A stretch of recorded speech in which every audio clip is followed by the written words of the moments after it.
मैं जैसे ही वॉशरूम में एंटर की मेरे को पेट दर्द हो रहा था और मुझे अचानक लगने लगा कि मेरी एनर्जी ड्रेन हो रही है। तो मैंने ये अक्सर ऑब्जर्व किया है कि जब भी एनर्जी ड्रेन हो रही होती है कुछ ना कुछ कारण होता है। तो बीइंग अ हीलर एंड थोड़ा प्रैक्टिस करती हूँ तो मैंने अपने सर पर बेहोश ना हो जाऊं करके सिंबल्स देने शुरू कर दिया और मैं लगातार अपने आप को हील कर रही हूँ। लेकिन इट्स सो हैपन कि जितनी देर में मैंने आपको ये बात बोली है उससे भी कम टाइम में मैं कोलैप्स हो गई। लास्ट मुझे याद है मैंने मास्टर सिंबल्स और कुछ सिंबल्स अपने सर पे दिए हैं और उसके बाद मैं फेंट हो गई और मुझे कुछ नहीं पता कि क्या चल रहा है। मुझे नहीं पता समय कितना बीता होगा पर घर पे कोई नहीं है, दैट इज द थिंग। और मैं अक्सर घर में अकेले ही प्रैक्टिस करती हूँ या हीलिंग करती हूँ या स्टूडियो में भी होती हूँ तो 99% उस स्टूडियो में, क्योंकि मुझे फोकस करना है तो कोई आता जाता नहीं है। तो जी अब स्थिति इमरजेंसी की होगी क्योंकि कोई है नहीं। अब मैं बाथरूम में फेंट हुई, कितनी देर उठी मुझे नहीं पता। मुझे सिर्फ इतना याद है ठंडा है, वेट है और आंख खोलने से पहले मैं ये सोच रही हूँ कि मैं तो बेड पर थी, ये ठंडा गीला क्या है। और फिर जब आंख खोली है तो उल्टे मुंह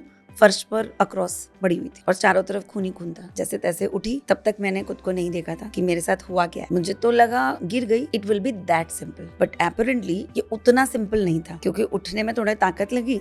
मुझे लगा कि फोन करके मदद बुला ली जाए। फोन किया गया, लगभग 7 से 8 मिनट में आ गए। मैंने सिर्फ इतना कहा कि मैं बाथरूम में स्लिप हो गई और लगता है चोट लग गई है। तो 7 से 8 मिनट में एवरीबॉडी केम और ये उन लोगों ने मुझे देख के बताया कि आप, मेरा सिर फट चुका था और 2 टुकड़े मास्क के यहाँ लटक रहे थे और मेरा स्कल पूरा बाहर झांक रहा है और कपड़ों में पूरा ब्लड है। तब तक मुझे कुछ नहीं पता और मैं हॉस्पिटल पहुंची। Miracle started happening. मैं बेहोश भी हो सकती थी और रही भी। इतनी ताकत मुझ में कहाँ से आ रही है कि फर्स्ट एड भी करना है, बिना व्हील चेयर के जाना है। उसके बाद में मैं उनके साथ चढ़कर ओटी में गई जहाँ पर मुझे LA में उन्होंने स्टिचेस दिए, लगभग 12 स्टिचेस आए क्योंकि it was a major thing. They could not believe कि कोई भी आदमी ऐसा कर सकता है। मैं हंस रही हूँ, वो इस बात को भरोसा ही नहीं कर पा रहे डॉक्टर कि ये हंस कैसे रही है और मैं उनको पूरा इंसिडेंट हंसते हंसते बता रही हूँ। उसके बाद जब हम वापस आए हैं, मैं रात को सोई हूँ तो मुझे एक्चुअल चीजें, अपना शरीर से बाहर निकलना, अपने शरीर को देखना, ये सारी चीजें मुझे उसके बाद समझ में आई हैं। किसी को याद किया है तो मेरे प्रोटेक्टर्स, मेरे गाइड आए हैं और कुछ ही देर में मेरी चेतना अंदर गई है और उस दिन से आज दिन तक